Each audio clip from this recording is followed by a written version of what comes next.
আসসালামু আলাইকুম ভিউয়ার্স। আমরা সাধারণত অনেক সময় আমাদের ওয়াইফাই কানেক্টিং করতে পারি না। রাউটার অন্য কিভাবে কানেক্ট করব সেটা জানতে পারি না। আমরা এখন প্র্যাকটিক্যালি দেখিয়ে দেব। যেমন প্রথমে আমি নিলাম হাতে অনো ডিভাইস। অনো ডিভাইসটা আমরা চার্জারের মাধ্যমে কানেক্ট করব। প্রথমে পাওয়ার কেবল পাওয়ার অন হয়েছে। সেকেন্ডে হচ্ছে অপটিক্যাল মাধ্যমে যে লাইনটি আমাদের আসছে পেজ কোড, এই পেজ কোডটা এই গার্ড দেখে আমরা লক অনুযায়ী সিস্টেম দেখে ধাক্কা দিব, লেগে গেছে। তৃতীয়ত আমরা আমাদের ল্যান্ড পুট আছে, ল্যান্ড পুটটা কানেক্ট করবো যেটা রাউটারের সাথে অ্যাক্টিভ হবে। এই আমি দিয়ে দিলাম।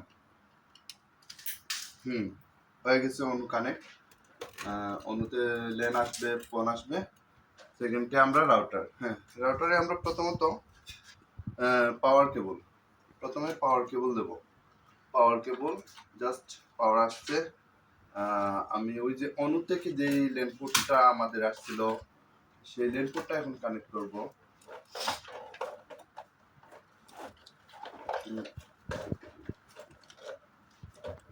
হচ্ছে আমাদের ল্যান্ডপোর্ট, ওখানে আমি দেখিয়ে দিই। এখানে ল্যান্ডপোর্ট আছে, ল্যান 1 2 3 এগুলো না, আমাদের আছে ওয়ান পোর্ট। ওই ওয়ান পোর্টে আমি কানেক্টিভিটি করব। এই দিয়ে দিলাম। এই আমাদের ওয়াইফাই কানেক্টিং শেষ। এখন আমরা পরবর্তীতে সেটিংস কিভাবে করে দেখিয়ে দেব। ধন্যবাদ।